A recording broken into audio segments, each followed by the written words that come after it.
Hello sir, musta sir? Interviewin kita sir. Ay, doon tayo sa ano sir. Believe ako sa'yo sir, kahit ganito ka. Okay, pamilyado. Na ano ako, na encourage ako sa sitwasyon mo. Ako minsan doon ka sir, doon.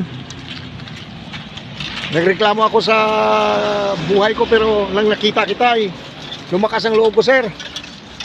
Anong pangalan mo sir? Ano po, Ramon. Ramon. Apo, Ramon Talinting. Taga saan po ba kayo? Talinting po. Ha? Patas po. Taga rito po talaga kayo? Apo. Ito ang hanap buhay mo. Apo. Yung kapansanan mo nung Ano po to? Inborn. inborn po. Apo. Oy. Sa isang araw magkano bang kikitain mo sir? Maraming nagbigay sa iyo ah. Apo. Maraming biyaya. At paano po?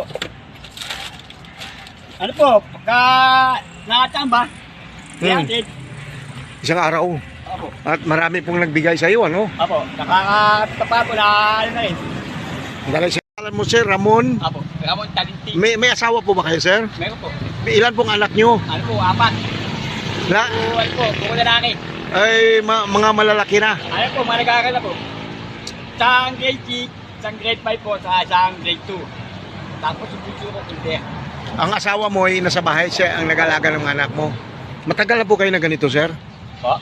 Matagal na po kayo Opo, matagal na po. ito lang pong hanap buhay nyo na ano.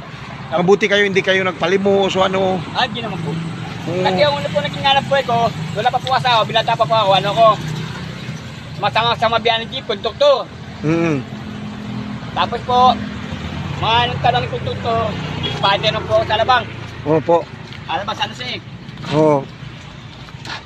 Ngayon po yung nakapag-asawa ko, ito na. Oo. Wala po kadahin. So may sarili kayong tinitirahan bahay nyo. Meron naman po, kahit paano.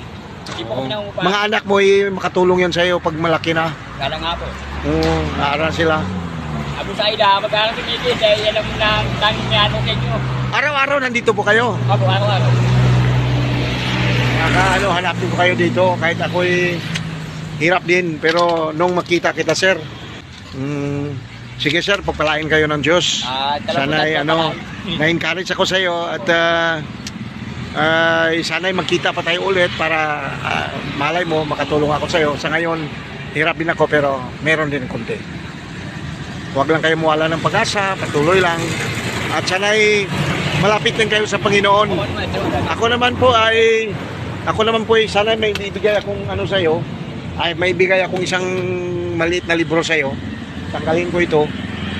Sandali lang sir ha, bigyan kita ha. Kayo pag-asa sa mga panahon na maligalig, makatulong yan sa iyo sir. So sana ay mabasa mo yan sir. Kahit ganito ang buhay natin, pero may pag-asa tayo dahil sa pagbalik ng Panginoon. Punta tayong na langit. Sige, God bless you sir. Maraming salamat. Ay, salamat po.